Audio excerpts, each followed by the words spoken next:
Nigeria has lost a gem. This was a tough weekend. An icon, someone that we all grew up watching on Nollywood. I mean, you can't say you know the industry or you've ever watched a Nollywood film and you don't know who this is. The one and only John Okafor, popularly known as Mr. Ibu, passed on this weekend. A comedic legend, a master in the craft of improvisation and just being truly, when it comes to, in so many ways, he's like our Mr. Bean. I mean, I laughed and laughed and laughed growing up watching him. And, we all know that the actor had been suffering from diabetes and he'd been on a sick bed for some time. And I think the sad part about this is just a lot of the drama while he was on his sick bed, while he was suffering from diabetes, fighting against the disease. He had his leg amputated.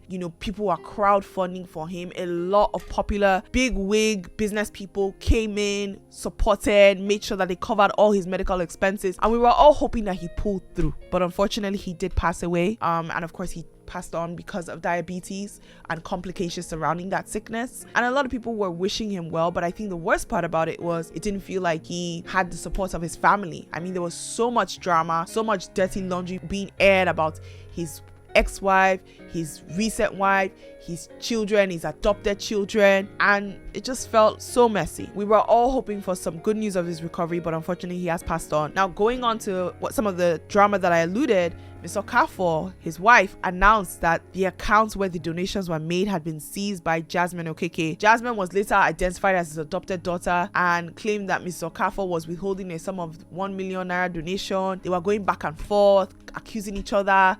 Then Jasmine and Mr. Ibu's son got arrested on the claim of attempting to elope with the donation. So who is adopted daughter, who is not? Because why adopted daughter and son eloping? Mr. Okafor now denied that she was withholding the sums. It was such a messy situation. Meanwhile, the whole time this was happening, Mr. Ibu was sick. And you just can't imagine how that would feel because, it's about having good supportive family when you're in a situation where you're sick and making sure that your family is supporting you fully. The icon had undergone 7 successful surgeries and actually one, unfortunately, like I mentioned, amputated his leg, but he gave up ghosts and he had a cardiac arrest. Now, after his death was announced, Nigerians took to social media, of course, because they wanted to condemn Mr. Ibu's family. That, what did you guys make him go through? You guys made him go through so much chaos that he wouldn't even be able to rest. He wouldn't be able to enjoy his last days. And this is what some people had to say online. Aku Adi said, Mr. Ibu's story saddens me. He got sick in the end, struggled, had to appeal for funds, which is crazy to me because he was such an icon,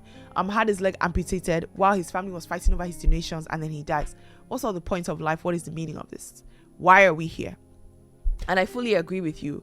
When you think about someone who's worked so hard and has given so much to the industry, it really just shows you that a lot of the work that artists and entertainers do, if you don't plan for the future, you'll find yourself in situations that you shouldn't be. I know that the time Mr. Ibu was, at his peak was very different when it comes to the industry and the creative arts, in the fact that pay was really bad, education about pension, education about planning for the future wasn't there. So I understand that. I understand, there wasn't opportunity to think for the future. And if you have children, you have mouths to feed, you're just making ends meet from movie to movie, paycheck to paycheck, which is why I really always advocate for people who work in the creative arts to find ways to create pensions for themselves, pay yourself, treat your work like you are a company. Otherwise, tomorrow, oh boy, you never know where you'll be, because we see so many veterans come out and have to appeal for funds because they don't have anything to fall back on. Yes, the pay for the industry is getting better. Yes, people are getting wiser,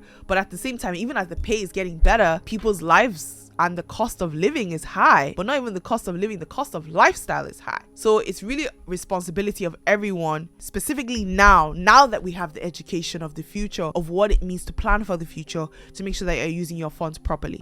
It just seems as if it's been really dark clouds, because in addition to Mr. Ibu passing on, there was also someone else who is really beginning to gain a lot of momentum, Sisi Quadri. He was absolutely brilliant in Anikulakbo, did such an amazing job, and we all were wondering, what happened? He's not an old man, he's in his 40s, and he recently had just attended a premiere. He was about to go on another location, he was about to travel, finally got his American visa, and he started having severe hiccups. Next thing you know, we heard that he passed on. This goes back again to that idea of, I think sometimes we also just don't do the regular health checkups that we're supposed to do, and you just find that when someone says someone's slumped, because of we now don't do autopsies. We never know what happened, because the truth of the thing is, unfortunately, Sisi Quadri was a Muslim, so he was buried immediately. So we'll never know exactly what happened, right? They said that when he went to the hospital, he was always diagnosed with malaria, that despite this, he wasn't getting better. When the hiccup started, he was actually referred to the hospital, and he complained of negligence. This was the late actor's brother